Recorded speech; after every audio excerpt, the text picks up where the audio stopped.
we're so scared of imperfection because it reveals there's parts of us that are not ideal by some external comparison or by some internal trigger or some past experience where we have that feeling. How do you now deal with your imperfections? Like, how do you feel about parts of you that are not perfect? I'm okay with that.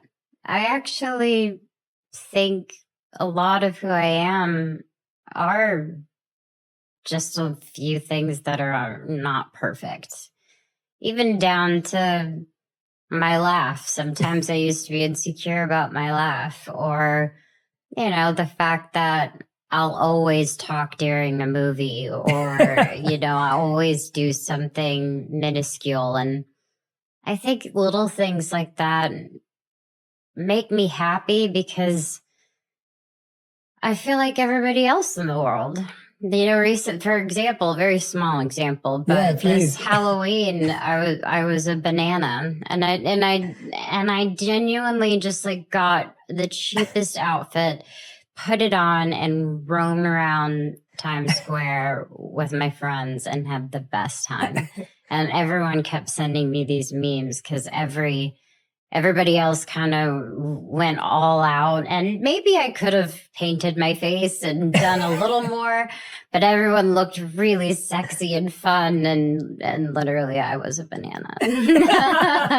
That's basically sums up who I am to a T. And it was that to me means that I don't have to be perfect all the time. I'd rather be that girl. Yeah. And how does that apply to work? Like, how does that perfectionist mindset work in terms of like music or creation or acting? Like, because that's beautiful in your personal life. It sounds like there's this acceptance of, we can be more in flow. Mm-hmm. But then how does that apply to like writing or creating or building? Like, well, I think I always say this in any session: there are no stupid questions. Mm-hmm. I always have to say that out loud because sometimes I genuinely will think, well, what does this mean? And how can I unpack this and create a song from this? Or how do I unpack this scene and do the best I can? There are mistakes that happen in the studio and on set that actually end up becoming a part of it. Me messing up a line actually ended up being funny and we kept it in the show. Or, there's something I said in a lyric that was wrong and it ends up being the biggest hook that we've got. And I look for those moments. Yeah. I crave those moments. That's a great example. I love all of those. Yeah. And it just, that's what feels like magic, right? Like it's when the imperfection can somehow become a part of the process where you're just like, wow, this actually feels like we got somewhere. And so I think when we start, I love that idea applied both personally and professionally, because I think even the parts of ourselves that we consider to be imperfect, the parts of ourselves that we consider to be broken, when you start seeing use in those, when you start seeing purpose in those, I always say that there's blessing in the breaking. And every moment that you encounter in your life, even if it's just road rage, as simple as that, to maybe losing someone that you love. There is no perfect way to heal. There is no perfect way of dealing with something. It's more just, how am I going to be a better person? How am I going to make the best choice for myself so that I don't end up angry at that person on the highway, so that I don't end up ruining my day because of what someone did to me on the 405. I want to also say that, how can I turn something like losing someone I so dearly love into, well, how can I celebrate that person and the great things that they provided me or that they gave me? that takes a lot of work. So I don't say that lightly, but I try my hardest to do that. And I try to have my friends hold me accountable to reminding me, hey, let's try to flip this and try to turn it into something else. Yeah, absolutely. I think what I'm gathering from listening to you is that, again, you're not saying I've arrived and this is how I think now. You're saying this is what I'm trying to practice. Like this is the approach that I'm mining in my own life. And absolutely, this is practice. Every day is practice. I even said it last night at the premiere. I was saying, I don't have anything figured out. I'm definitely not like, I'm sold, I'm good. It's more just, this is a continuation. Yeah. My story is not done, and I can't wait to find out what's going to happen next. And doesn't mean it's going to be easy, and sure there's going to be bumps that happen, but I'm going to learn how to live with them. Yeah. As someone who's so committed to moving forward, what did it feel like going back to like your school and all these old places? I won't give away too many, but in the documentary you go and visit. You know, I love that. Yeah, what does that do? Well, going home is like, to me, it's untainted territory. Right. It is safe.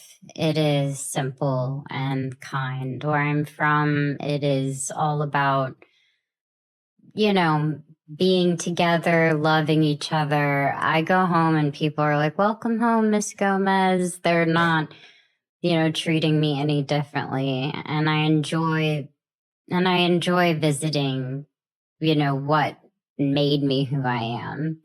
And it always gives me a good sense of like, oh, I hope I can inspire people from where I'm from, because there's not a lot to do where I'm from, but I hope I can inspire just one person to do something bigger than that. Yeah. Was there any particular place that you went back that almost gave you a special feeling, or something surprised you that you're like, oh, I didn't think this was going to be? Yeah. Well, my snow cone place. I loved that place. I would go with my dad all the time and my cousin, and we would get the pickle snow cones with, like, you know, grape in it. And it would just be so yummy and amazing. And it just, you know, brought me back to when it would be so hot in Texas, and I was with my family, and we would just stop there and sit outside for an hour and just talk, and it was just the best. Yeah, I love that. Yeah, that's great to hear. I think there's always, I have this park in my hometown. It's called Broomfield Park, and it's still charming to me, even though I don't think if anyone else went there, they'd find it that charming. They'd be like, okay. I know. But when I go back, I know where I used to go and buy my ice cream from, and you know where the truck would be. And there's all these special moments that almost. But it sounds like, again, like it sounds like it's not like you're like, oh, I missed that. It's almost like that was a part of me, and it's a beautiful thing. But now I'm happy to be new. And even today when we were just walking over here and we were talking about just you finding places that fuel you. Yeah.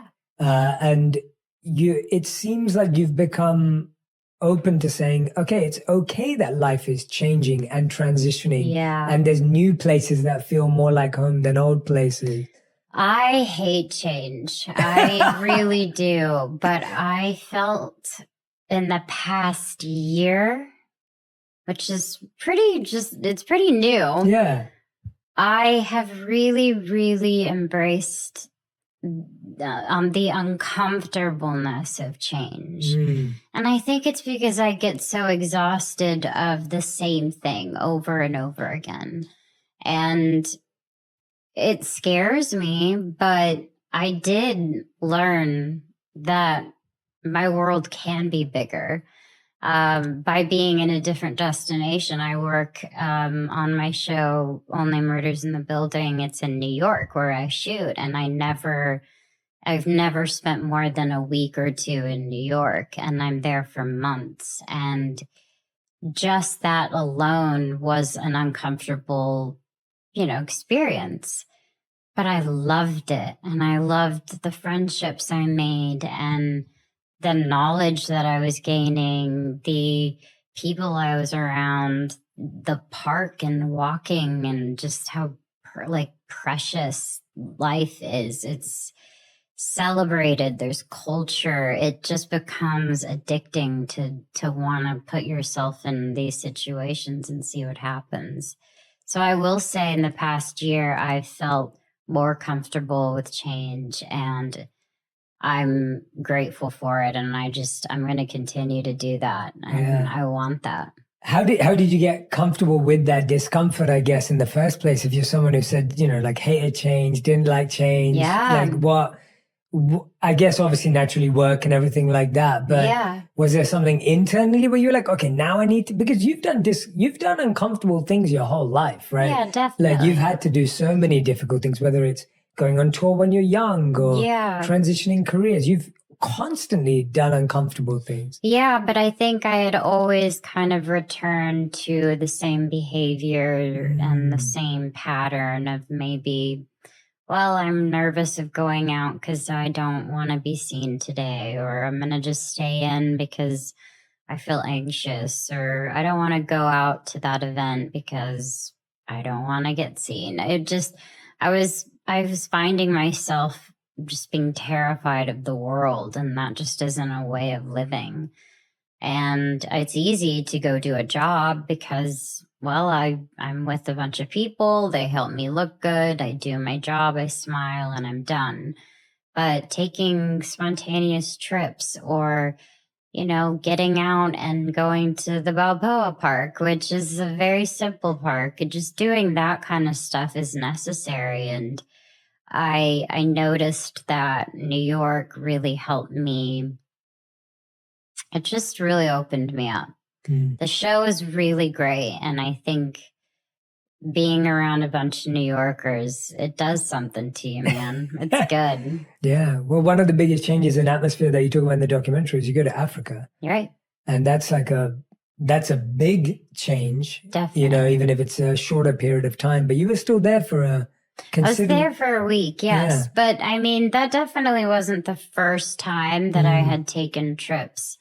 In the vein of wanting to go for a mission. And it was one of the most beautiful moments of the film for me, because we actually thought we were just going to make a quick little video about, what we were there to do. And then we fell in love with the people, we fell in love with the story, and we started noticing that everywhere in the world, mental health is very, very real. It's very much something that's affecting everyone. And then you kind of realize that the world it's a small place sometimes, because you're all kind of walking through pain and you're all looking at things in a different way, but ultimately you all want to be happy. And I felt like they inspired me more than I could have done anything for them. It was a really beautiful trip. And yeah, it was one of my favorite moments of the film. People don't always understand how mental health exists ever in the world. When you said that they're also experiencing mental health, what was their experience of it compared to what we would understand as our experience in the US? Or yeah, well, I was talking to a woman named Betty, and she was, basically kind of the person touring or giving us the tour around the village and the schools. And she was lovely. But when we stopped to have a conversation, we just were sitting down, and she told me her story and how she was dealing with suicidal thoughts, and that how she went to a lake and sat there for 2 weeks contemplating. Not a day or an hour of moment. It was 2 weeks. And that was something that I felt floored by, because that's different. Obviously, we can have those thoughts, but she dismissed herself from everyone, and she had to find it with herself, when so many people don't need to walk through that alone, but she did. and she did it well, and she's proud of it. And now she is in an incredible school, and she's going to grow up to be the best influence for her village, for her sisters, for everyone that she's around. That's so special. And I'm just having those conversations with someone from across the world. It's mind-blowing. You don't really know what people are walking through until you do stop and have a conversation. If you want even more videos just like this one, make sure you subscribe and click on the boxes over here. I'm also excited to let you know that you can now get my book, Think Like a Monk, from thinklikeamonkbook.com. Check below in the description to make sure you order today.